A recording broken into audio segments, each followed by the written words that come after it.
دلوقتي هنبدأ مع بعض حل باقي مسائل الانتجريشن في النماذج الاسترشادية للوزارة. تمام. تعالوا نبص مع بعض على الكويشن ده. الكويشن ده بيقول integration e power negative x minus 1 over e power negative x plus x dx equal كام؟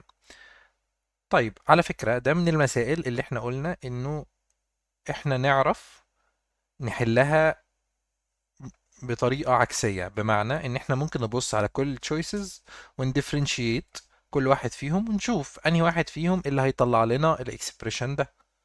حلو قوي. دي من المسائل اللي ممكن نعمل فيها كده، زي ما قلنا قبل كده مش كل المسائل نقدر نعرف نعمل فيها الموضوع ده، وقلنا ليه في الفيديو اللي فات.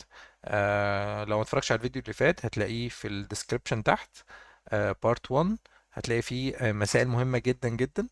الفيديو ده هتلاقي فيه مسائل برضو غاية في الأهمية لأن هي متكررة، نفس الفكرة متكررة في النماذج اللي جاية كلها. طيب تعالوا نمشي بالسوليوشن ده ونشوف هنوصل لإيه. نمبر A لو عملنا له differentiation لن absolute الفاليو دي تبقى 1 over اللي جوه اللن، وخلينا نignore الابسوليوت عادي يعني. على الأقل في المنهج بتاعنا يعني ignorنا الابسوليوت فاليو دي مش هيحصل معانا مشكلة، ولكن هي عموما مش أحسن حاجة إن احنا نignورها أو مش أدق حاجة، ولكن خلينا نignورها دلوقتي. تمام. 1 over e power negative x plus x multiplied by الديريفاتيف بتاع الكلام ده، derivative e power negative x بنيجاتيف e power negative x plus x الديفرنشيشن بتاعها 1، يبقى بقى عندي نيجاتيف e power negative x plus 1. حلو قوي. طيب انا عندي e power negative x plus x تحت فعلا، وعندي فوق e power negative x minus 1. يعني الساينز معكوسه، ال1 بالنيجاتيف هنا وهنا بالبوزيتيف، والاي باور نيجاتيف اكس هنا بالبوزيتيف وهنا بالنيجاتيف. هعمل ايه؟ هاخد النيجاتيف بره. حلو، يبقى هيطلع معايا نيجاتيف اي باور نيجاتيف اكس ماينس 1 اوفر اي باور نيجاتيف اكس بلس اكس. هل الاكسبريشن ده هو الاكسبريشن ده؟ لا، انا عندي هنا نيجاتيف زياده، يبقى دي مش مظبوطه. حلو. طيب على فكرة أنا ممكن بقى بدل ما أعدي عليهم كلهم خلاص أنا عرفت إنه هو الإكسبريشن ده فعلا بيديني نفس الريزلت بس بالنيجاتيف. يبقى لو حطيت نيجاتيف في الإكسبريشن هنا هتطير النيجاتيف اللي هتطلع معايا من الديفرنشيشن، وبالتالي هيطلع معايا نفس الإكسبريشن. يبقى السوليوشن هو نمبر بي. طيب حد تاني بيقول لي لا أنا مستر عايز أتعلم أعرف أعمل الإنتجريشن ده إزاي. حلو، عشان لو جالك السؤال ده مقالي أو او حتى ما جالكش بالطريقه دي وطلب مثلا منك فاليو معينه، نعملها ازاي؟ طيب حلو قوي. تعالوا نبص تعالوا نبص مع بعض. طيب دلوقتي انا عندي الانتجريشن ده، عندي تحت e باور نيجاتيف x بلس x، وعندي فوق e باور نيجاتيف x ماينس 1. طيب الحلو برضه في السؤال ده لو انا مش هستخدم التشويسز في اني اعمل لها differentiation، بس على الاقل ممكن استخدم التشويسز بشكل تاني. انا هنا في التشويسز كل الاوبشنز اللي عندي فيها لين، ومعنى كده انه في الاغلب اكيد في واحد منهم صح، وبالتالي اللين بتطلع من الانتجريشن امتى؟ لما بيبقى عندي حاجه في الدينومينيتور. حلو. والديفرنشيشن بتاعها في النيوميريتور. تمام. طيب انا عندي ايه في الدينومينيتور؟ عندي e باور نيجاتيف x، عندي e باور نيجاتيف x بلس x. حلو قوي. طيب فوق عندي الديفرنشيشن بتاعها. الديفرنشيشن بتاعها ايه؟ لو عملنا ديفرنشيشن لل اكسبريشن ده هيطلع لي نيجاتيف e باور نيجاتيف x بلس 1. يبقى since ان انا عندي الديفرنشيشن بتاع e باور نيجاتيف x بلس x طالع معايا كده، وده نيجاتيف الاكسبريشن الموجود في النيوميريتور، خلاص طب ما انا اضرب في نيجاتيف بره وجوه، يبقى انا كده ما عملتش حاجه. ادي نيجاتيف بره ونيجاتيف جوه، كده انا عملت حاجه؟ ما غيرتش حاجه في المساله. multiplied في e باور نيجاتيف x minus 1 dx. حلو، الكلام ده equal نيجاتيف. هوزع النيجاتيف جوه، هيتحول معايا نيجاتيف e باور نيجاتيف x بلس 1 over e power negative x plus 1 dx. حلو قوي. يبقى انا كده عندي في الدينومينيتور اكسبريشن والديفرنشيشن بتاعه في النيوميريتور، وبالتالي الانتجريشن بتاعي هتبقى الفاليو بتاعته لين الابسوليوت فاليو بتاعه الدينومينيتور هو e باور نيجاتيف x بلس 1.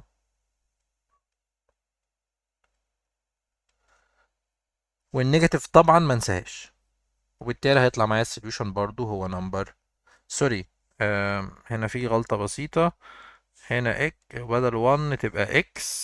عندنا في الدينومينيتور x. حلو. وهنا بالتالي هتبقى x برضو.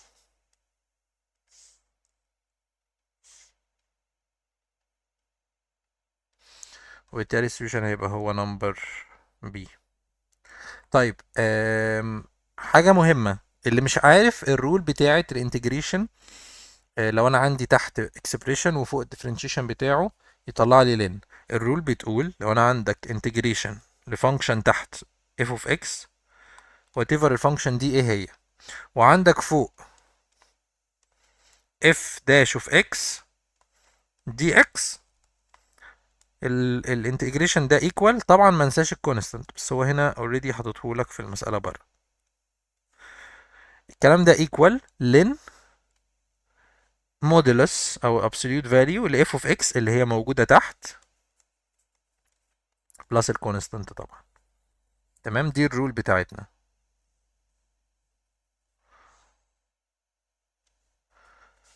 تمام. انا هنا لو جيت طبقت الرول دي هنا، انا عندي f of x تحت اللي هي e باور نيجاتيف x بلس x، وعندي فوق الديفرنشيشن بتاعها f داش. الاف داش احنا قلنا نيجاتيف e باور نيجاتيف x بلس 1، واحنا هنا ضربنا نيجاتيف بره وجوه عشان نحول الاكسبريشن ده يبقى بالظبط بيماتش الاف داش اوف x. وبالتالي اقدر اطبق الرول. وطبعا هنا هيطلع معايا نيجاتيف اللي انا ضربت فيها بره. تمام. وبالتالي السوليوشن بتاعي هيبقى نمبر بي. تعالوا نبص مع بعض على حل المسألة اللي بعدها. المسألة دي بتقول integration 10x over 6 squared x minus 2. حلو قوي. برضو دي نقدر نابلاي فيها نفس الفكرة، وزي ما احنا شايفين كل التشويسز فيها لن. يبقى انا كده هلجأ اكيد للرول اللي بتقول، تعالوا نكتبها على جنب كده عشان ما ننساهاش. integration ل f of x تحت وفوق f dash of x dx. اول ما تلاقي في التشويسز لن كل الحاجات لن، احتمال كبير قوي تلجأ للرول دي. تمام جدا. طيب هل انا عندي فوق هو الديفرنشيشن بتاع اللي تحت؟ صدقني لا. لو عملت الديفرنشيشن على الوضع ده 2 هتنزل تبقى 2 sec x، وهتديفرنشيت السك اللي هي sec tan، فهيطلع 2 sec squared tan، وال2 الديفرنشيشن بتاعها 0. هل انا عندي فوق 2 sec squared tan؟ لا، ده انا عندي tan بس. طيب حلو قوي. يبقى انا كده محتاج العب شويه في الاكسبريشن عشان نقدر نوصل لحاجه شبه كده، ان f of x تحت والديفرنشيشن بتاعها فوق. طيب انا عندي من التريجنومتريك ايدنتيتيز برضو اللي احنا قلنا ان هي مهمه جدا جدا جدا ولازم تبقى عارفها، ان 6 سكويرد دي equal 1 plus tan squared. 1 plus tan squared x minus 2. والتان x هنا، على فكرة أنا مش عارف هل ده هيوصلنا لحاجة ولا لأ، ولكن أنا تاني بفكر معاك وبشوف احنا ايه الاوبشنز اللي عندنا. فانا اول حاجه فكرت فيها، طب ما تيجي نبدل ال 6 سكويرد دي. بقى انا عندي هنا 1 وعندي هنا ماينس 2، يطلع لي ماينس 1. فهيطلع الكلام ده معايا بانتجريشن tan x هتنزل زي ما هي اوفر ال 1 ماينس 2 هتبقى ماينس 2، تبقى tan سكويرد x ماينس 1 dx. طيب برضو انا الاكسبريشن اللي عندي مش هيطلع لي نفس الفكره. ليه؟ لان انا لو عندي tan سكويرد x عملت differentiation هيطلع لي 2 tan، وهديفرنشيت التان هتطلع sec squared، فهيطلع 2 tan 6 squared. نفس الفكرة الأولانية أصلا، وأنا عندي فوق tan x بس. طيب حلو قوي. طيب إيه العمل بقى؟ تعالوا برضو انا ممكن افكر في حاجة تانية، انه طب ما تيجوا نفك التان دي لساين وكوزاين، ان الساين والكوزاين لما بديفرنشيت واحدة التانية بتطلع، فممكن ده يوصلني لحاجة. طيب ماشي، تعال نبص. الانتجريشن ينزل، التان هنا تطلع ساين اكس نحطها فوق، وكوزاين اكس تحت. طيب خليها دي في حتة، في 1 over tan سكويرد اللي هي ساين سكويرد x over كوزاين سكويرد x minus 1. طيب دي x طبعا، حلو قوي. طيب انا في حاجه دلوقتي واخد بالي منها، ما اخد الكوزاين سكويرد دي عايز اطلعها فوق، بس مش ينفع اطلعها فوق وهي كده لان عندي ماينس 1. فهنا ممكن اعمل ايه؟ ممكن املتبلاي فوق وتحت في كوزاين سكويرد. طيب تعالى نعمل كده للجزء ده، ساين اكس اوفر كوزاين اكس تنزل زي ما هي.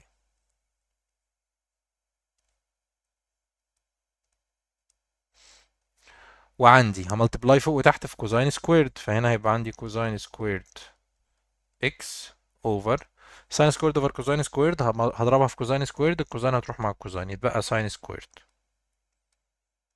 اكس، حلو، ماينس كوزاين سكويرد اكس دي اكس. حلو قوي. طيب السكويرد هنا هتروح مع كوزاين اكس هنا، حلو، اديني طيرت حاجة مع حاجة، هيتبقى لي ساين كوزاين فوق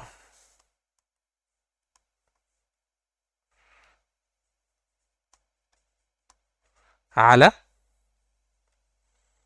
ساين سكويرد اكس ماينس كوزاين سكويرد اكس دي اكس.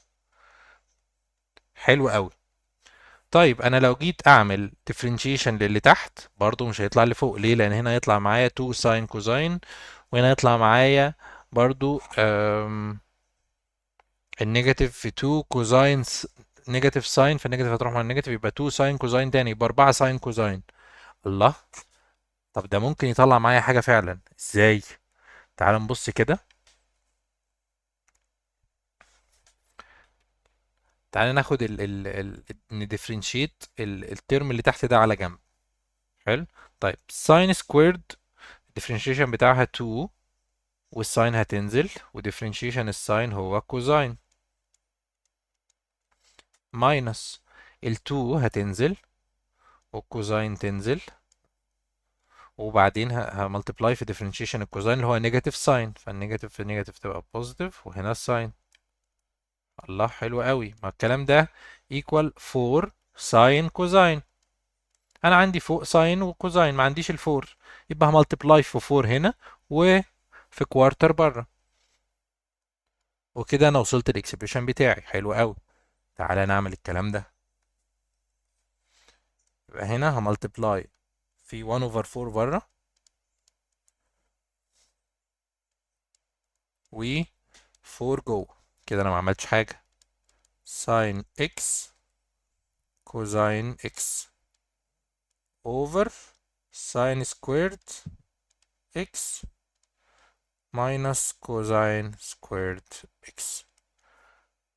حلو قوي، دي اكس. حلو، الكلام ده هيبقى ايكوال 1 over 4 لن الابسوليوت فاليو بتاعة الدينومينيتور اللي هي هتبقى ساين سكويرد اكس ماينس كوزاين سكويرد اكس. طبعا ما ننساش بلس سي. طيب هل انا عندي ده في الاختيارات؟ بلس سي هو حاططها لي، يبقى باقي لي ده. هل انا عندي ساين سكويرد ماينس كوزاين سكويرد؟ لا.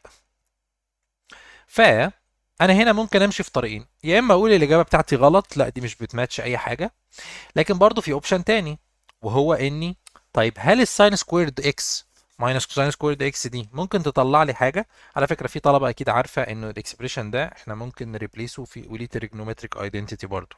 حلو، فاحنا ممكن نعمل كده، ولكن هل ده لو انا مش فاكر البوينت دي. حلو. فهاجي قدام الاجابه هنا، مش هبقى عارف اعمل ايه.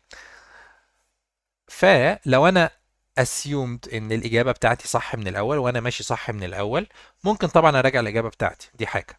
ولكن نفترض ان احنا راجعنا الاجابه ولقينا ان كل الستبس اللي احنا ماشيينها صح، اذا اكيد الساين سكويرد اكس ماينس كوزاين سكويرد اكس دي انا ممكن العب فيها توصلني لحاجه من دول. حلو قوي. طيب انا مش حافظ الايدنتيتي بتاعتها. حلو. على فكره هي تقدر تريبليسها بكذا طريقه، على حسب انت عايز تريبليسها بساين ولا عايز تريبليسها بكوزاين ولا عايز تعملها ازاي. طيب انا دلوقتي ممكن افكر فيها بكذا طريقه. حلو. وهنشوف انهي طريقه اللي ممكن تمشي. نفترض ان انا همشي على عماية، انا عندي ده ايسي كويستشن وما عنديش اختيارات اقدر اغش منها.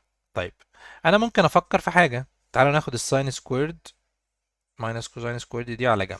حلو. طيب نفترض ان انا عندي ساين سكويرد ماينس كوزاين سكويرد.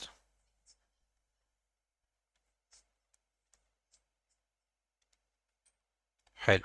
طيب انا عارف، احنا حافظين ان ساين سكويرد بلس كوزاين سكويرد ب1. حلو. وبالتالي لو انا شلت الساين سكويرد، لو انا عندي اهي ساين سكويرد بلس كوزاين سكويرد، احنا عارفين ان دي ب1. دي احنا شاطرين وعارفينها. حلو. طيب لو عايز ساين سكويرد بس هتبقى 1 ماينس كوزاين سكويرد. يبقى انا ساين سكويرد دي ممكن اشيلها واحط 1 ماينس كوزاين سكويرد. وانا اصلا عندي كوزاين سكويرد هنا هيبقى 2 كوزاين سكوير.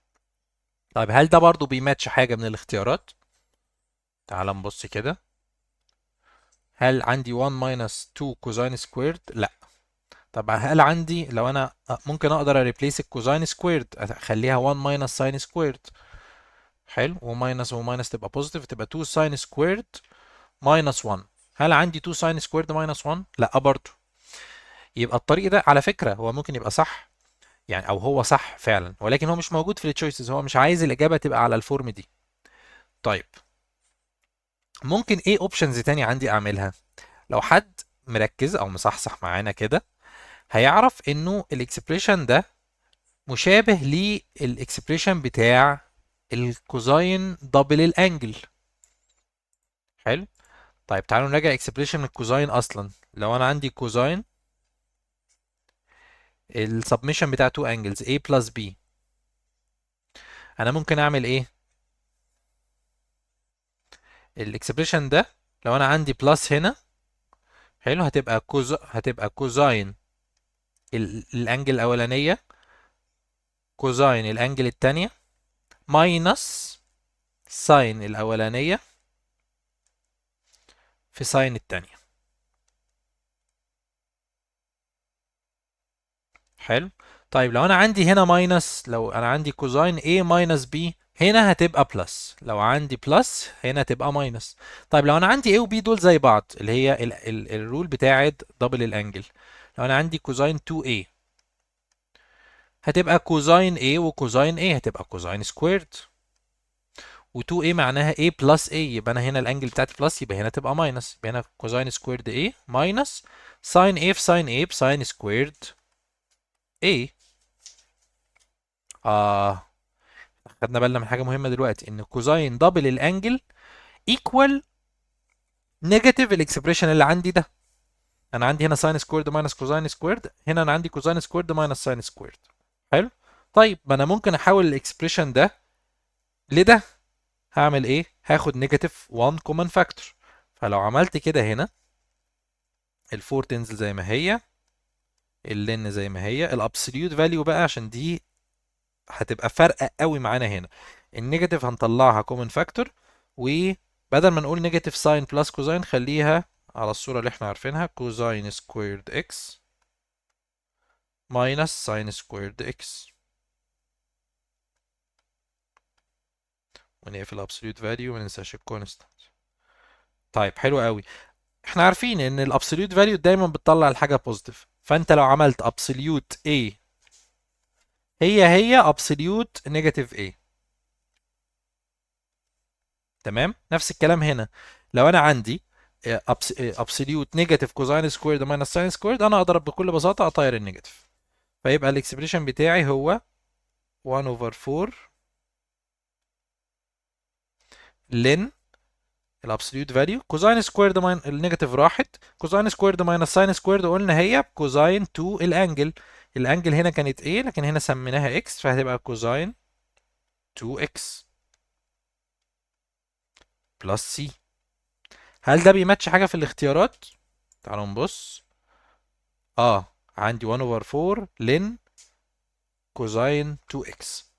طيب لو انا برضو ما عرفتش اوصل للرول دي، لو انا ما عنديش الرول دي ودلوقتي اتزنقت في الامتحان مش عارف اعمل ايه، حلو، انا يا مستر مشيت كل الستبس دي ووصلت السوليوشن ده ساين سكويرد اكس ماينس كوزاين سكويرد اكس.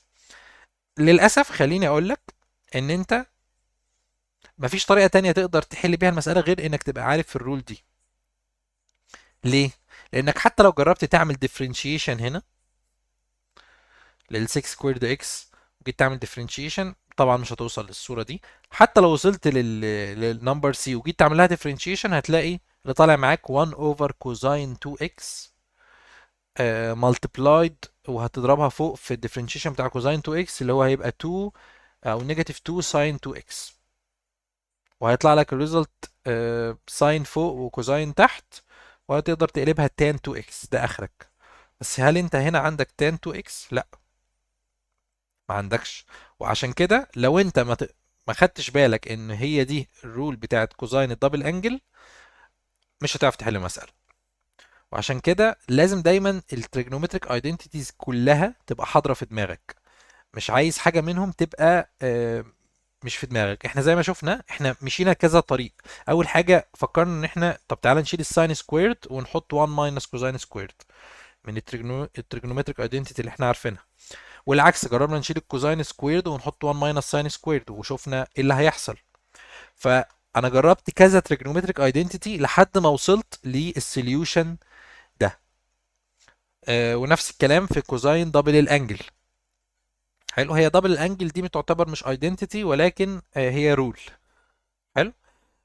فعشان كده لازم كل التريجنومتريك رولز وايدنتيتيز تبقى حاضره في دماغي وقت الامتحان. ممكن اجرب واحده واثنين وثلاثه لحد ما اوصل لانهي واحده اللي هتوصلني للسوليوشن اللي هو طالبه. حلو. وعلى فكره انت لو وصلت لحد هنا انت السوليوشن بتاعك مظبوط، هو ما فيهوش حاجه غلط. ومش هقول لك ان هو مش في السيمبلست فورم، ممكن تعتبره مش في السيمبلست فورم عشان في سكوير وفي ساين وكوزاين، ولكن برضه هو صح. ولكن انت في الاخر محتاج توصل للسوليوشن اللي هو طالبه. تمام. طيب يلا نخش على السؤال اللي بعده. تعالوا نبص مع بعض على الكويشن ده. بيقول integration كوزاين لن x over x. الله، حلو قوي ده. طيب انا هنا عندي زي ما نقول complex function او compound function. ليه؟ لان انا عندي function كوزاين والانجل بتاعتها لن او logarithmic function. طيب هتصرف في السوليوشن ده ازاي؟ بسيطة قوي. احنا كلنا عارفين الرول، حلو، اللي بتقول integration كوزاين ax dx بتيكوال integration الكوزاين ساين، والانجل بتنزل زي ما هي. طبعا ما ننساش الكونستانت، وبديفايد بره على الكوفيشنت بتاع x. طيب انتوا عارفين ايه الكوفيشنت بتاع x ده؟ يعني ليه بختار، ليه بديفايد على الكوفيشنت بتاع x؟ ليه مش بديفايد على اي x كلها مثلا؟ ليه؟ لان انا بديفايد، لان انا هنا عندي كوزاين اي اكس، مفروض الصح بتاعها ان انا الرول الصح بتقول ان انا لو عندي انتجريشن ل a كوزاين اي اكس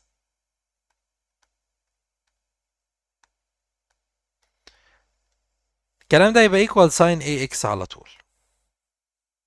طيب انت عملت كده ايه يا مستر؟ ما انت ضربت في ايه جوه، وبالتالي طيرنا الايه اللي هنا، ماشي. بس هي دي اصل الرول. ليه؟ لان انا لو عندي كوزاين اي اكس ملتبلايد في ايه ملتبلايد في ايه هي اصلا جايه من ديفرنشيشن ساين اي اكس. طبعا ما ننساش الكونستانت. ساين اي اكس هنا لما ديفرنشيت الساين تطلع لي كوزاين والانجل تنزل زي ما هي، وبعمل ايه؟ بملتبلاي في ديفرنشيشن الانجل او في ديريفاتيف الانجل اللي هو هيبقى ايه، وعشان كده انتجريشن ايه كوزاين اي اكس هو بساين اي اكس. حلو، يبقى انا قدرت اطبق انتجريشن الكوزاين بساين لان انا عندي بره. حلو، المالتيبليكيشن او انا مالتيبلاي الكوزاين مالتيبلايد باي الديريفاتيف بتاع الفانكشن. حلو قوي. طيب نفترض الفانكشن دي ما كانتش بولينوميال زي كده او الجبريك فانكشن، يعني مش x باور 1 x باور 2 اي حاجه من دي، لا نفترض ان هي كانت لوغاريتميك فانكشن. سهل قوي يا مستر، هعمل نفس الكلام. انا لو عندي كوزاين مثلا لين اكس لازم بره يبقى ابقى ملتبلايد في ديريفاتيف الانجل اللي هي ديريفاتيف لين اكس اللي هي 1 اوفر اكس. لو انا يا مستر عندي 1 اوفر اكس كوزاين لين اكس، بكل بساطة اقدر اقول ان الكوزاين انتجريشن بتاعها ساين سنس ان هي ملتبلايد في الديريفاتيف بتاع الانجل.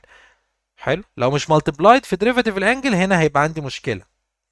هنا كانت سهلة ليه؟ لان الاي ده كونستانت، فانا اقدر اديفايد عليه في الاخر. لكن هنا ما ينفعش، لو ما عنديش ال1 اوفر اكس اروح ما ديفايد على 1 اوفر اكس اقول انتجريشن كوزاين لين اكس ب 1 اوفر اكس ساين لين اكس. لا ما اقدرش اعمل كده زي ما انا عامل في الاي. انا هنا الاي ما كانتش موجودة ورحت اعمل ديفايد على ايه، لان الاي اقدر هنا اعمل 1 اوفر اضرب في ايه جوه و1 اوفر ايه بره، لان ده كونستانت. الكونستانت بيطلع بره الانتجريشن عادي، لكن ال1 اوفر اكس ما ينفعش اطلعها بره الانتجريشن. حلو، فلازم يبقى الاكسبريشن عندي بالشكل ده عشان اقدر اقول ان الانتجريشن ده ايكوال ساين لين اكس. طيب اعتقد كده المساله اتحلت او وضحت. انا عندي هنا كوزاين لين اكس اوفر اكس اللي هو نفس الاكسبريشن اللي عندي هنا بالظبط. عندي كوزاين انجل وانا multiplied في 1 over x. حلو، يبقى السوليوشن بتاعي هيبقى بكل بساطة الساين نفس الانجل.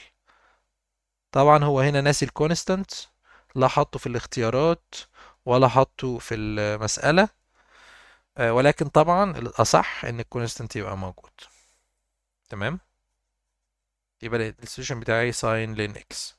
طيب عايز اتاكد يا مستر ان الكلام بتاعي مظبوط عشان انا بتلخبط. حلو قوي، اعمل يا باشا ديفرنشيشن لده. ساين لين اكس الديفرنشيشن بتاعها كوزاين لين اكس، وهملتبلاي في ديريفاتيف اللين اكس اللي هو 1 اوفر اكس كونستانت بزيرو. بس خلص الموضوع، يبقى انا كده وصلت للسوليوشن لنفس الفانكشن اللي فوق. حلو قوي، نخش على السؤال اللي بعده. المسألة دي تعالوا نبص عليها مع بعض. بتقول integration 2x cosine x squared over sin x squared. وزي ما احنا شايفين برضو اوبشنز اللين موجودة كتير. طيب زي ما قلنا قبل كده، لو انا ما عنديش الاوبشنز دي، حاجة من الحاجات اللي افكر فيها اول ما الاقي حاجة اوفر حاجة، حلو، بالذات لو كانت مجعلصه زي كده، انه افكر في اللين ان انا عندي حاجه تحت الديفرنشيشن بتاعها موجود فوق، او حتى لو الكونستانت مثلا او محتاج كوفيشنت اضرب بره وجوه فيه واوصل نفسي للاكسبريشن ده. طيب حلو قوي، هل انا عندي اللي فوق هو اللي تحت؟ تعالوا نشوف الاول. الديفرنشيشن اللي تحت هيطلع ساين اكس سكويرد، هتبقى الساين الديفرنشيشن بتاعها كوزاين، والانجل بتنزل زي ما هي. الديفرنشيشن او الانتجريشن عمره ما يغير الانجل. تغيير الانجل ممكن يحصل في حاله واحده بس، ان انت عندك تريجونومتريك ايدنتيتي او رول، السم بتاع تو انجلز او الديفرنس او حاجه من دي. حلو، لكن الديفرنشيشن والانتجريشن عمرهم ما يغيروا الانجل.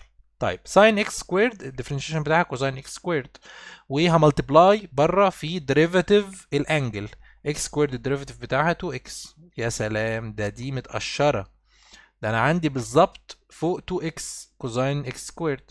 يبقى الاجابه بكل بساطه هتبقى لن الابسوليوت فاليو، ما انساش الابسوليوت فاليو، ساين x سكويرد اللي هو الدينومينيتور يعني، بلس سي. بس مسألة كده اتحلت والسوليوشن بتاعنا هيبقى نمبر ايه. خلصت المسألة، نخش على اللي بعده. نبص مع بعض على المسألة دي. دي مسألة اللي في النموذج العاشر والأخير من النماذج الاسترشادية. طيب حلو قوي. المسألة دي بتقول انتجريشن x كوزاين x. طيب الانتجريشن اللي زي كده احنا من الواضح انه مفيش حاجة نقدر نعملها او نسمبليفاي الاكسبريشن اكتر من كده. احنا عندنا x وكوزاين x، يعني تريجنومتريك فانكشن صريحة جدا، مش سيك مثلا ولا تان هفكها ساين اوفر كوزاين، او سيك هعملها 1 اوفر كوزاين، لا. فدي on the simplest form. طيب حلو قوي. هل هعرف اعمل لها انتجريشن زي ما هي كده؟ لا. ليه؟ تعالوا نبص. لو انا عندي اكس لوحدها هزود الباور 1 واقسم على الباور الجديد، بس لا، انا عندي اكس ملتبلايد في كوزاين اكس. طيب كوزاين اكس اقدر انتجريتها بساين اكس. الكوزاين انتجريشن بتاعها ساين، ولكن الكونديشن بتاعي ان انا عندي بره ابقى ملتبلايد في ديريفاتيف الكوزاين اكس. هل انا بره عندي ديريفاتيف الاكس اللي هي ديريفاتيف الانجل، ديريفاتيف الاكس هي 1، لكن انا عندي اكس. اوكي طيب انا كده بالطرق التقليدية مش عارف احلها. طيب ممكن اعمل ايه؟ برضو يعني لو انا بصيت على السوليوشن تحت او الاوبشنز هلاقي ان عندي بلس وماينس. حلو.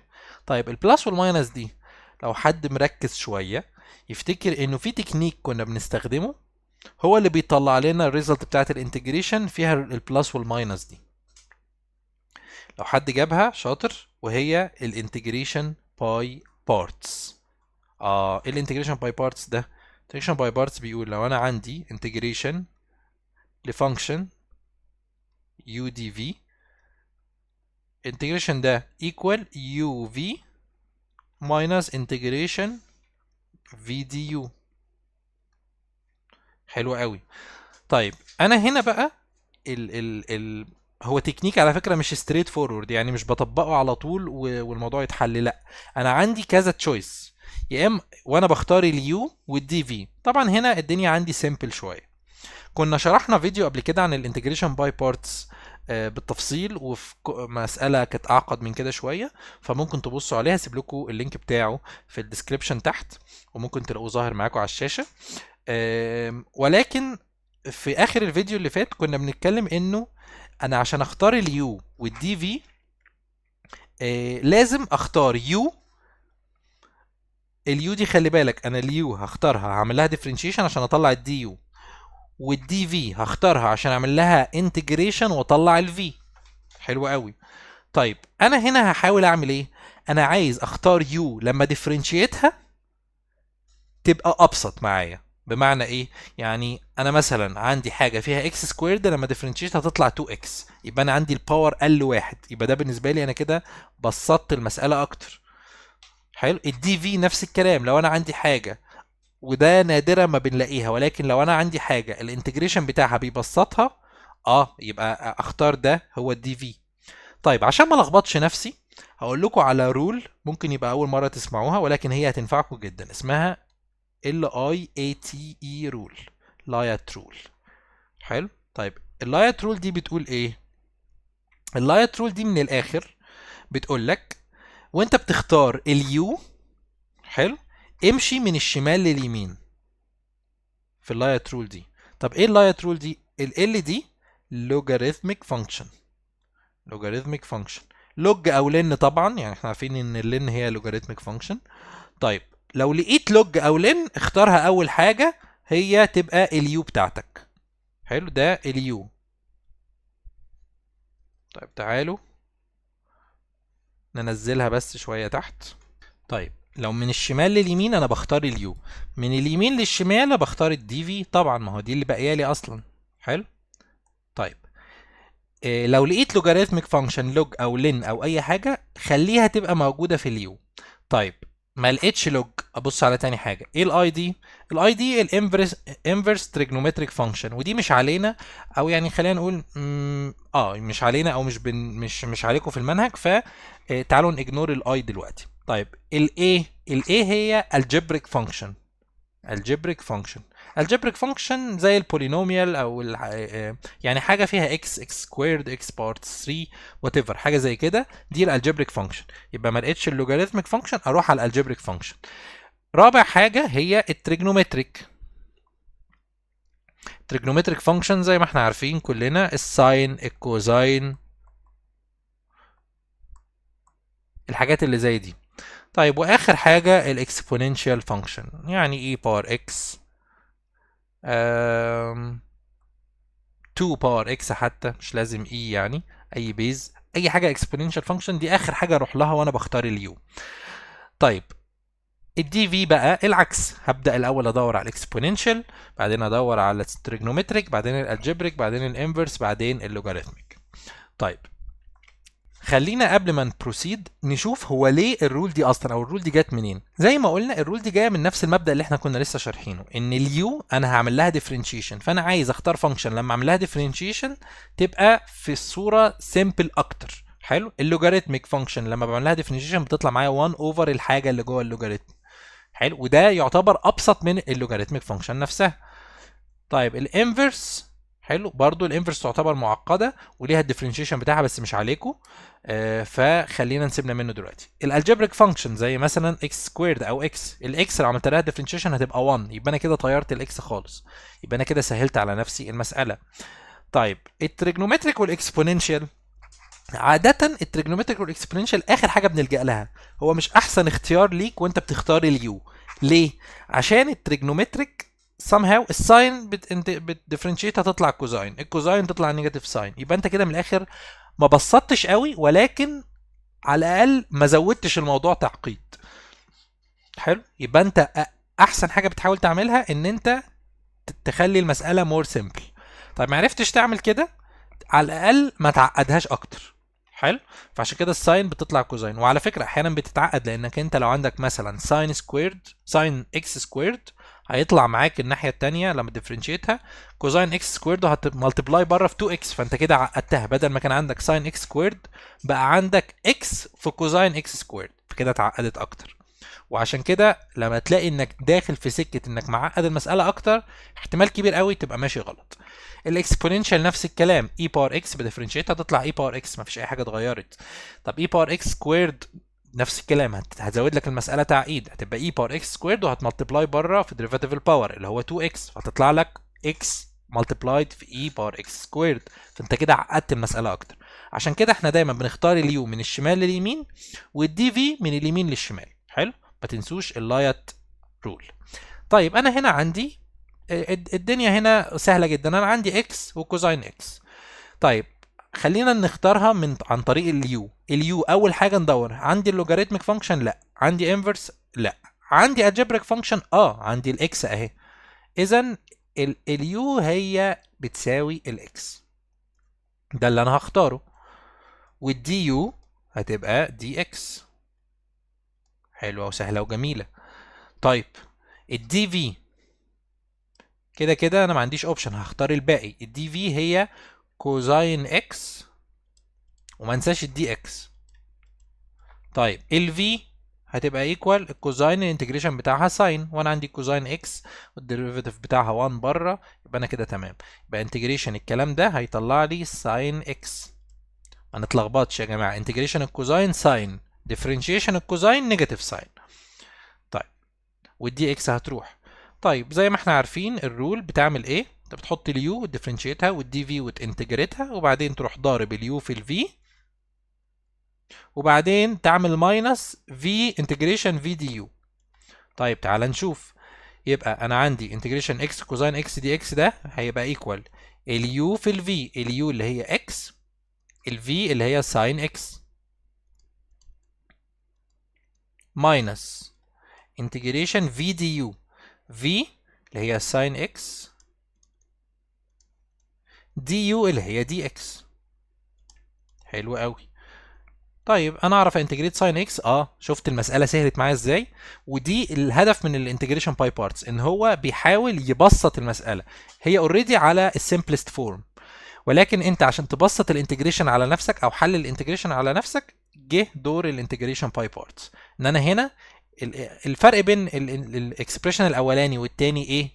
بكل بساطه ان انت هنا كان عندك اكس مضروبه في كوزاين، انت الاكس لما عملت لها ديريفاتيف هنا طيرتها، ولما عملت انتجريشن هنا الكوزاين والساين الاتنين نفس الصعوبة او نفس الطريقة في الانتجريشن، فانا هنا ما زودتش المسألة تعقيد لما عملت انتجريشن، ولكن بسطتها اكتر لما عملت ديفرنشيشن، وبالتالي طلع معايا في دي يو هي انتجريشن ساين اكس بس ومفيش اكس. طبعا احنا عارفين ان اكس ساين اكس هتنزل زي ما هي،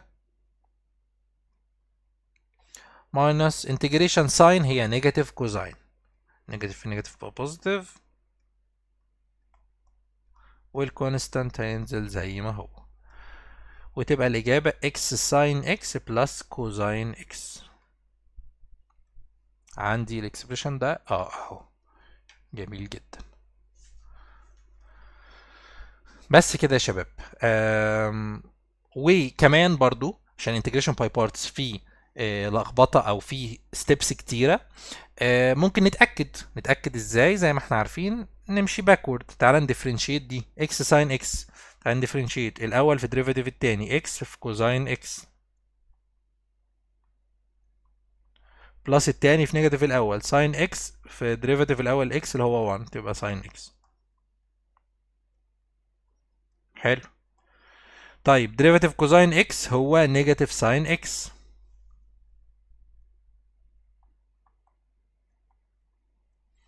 حلو قوي. الساين النيجاتيف ساين اكس راحت مع الساين اكس، اتبقى اكس كوزاين اكس اللي هو نفس اللي عندي في السؤال.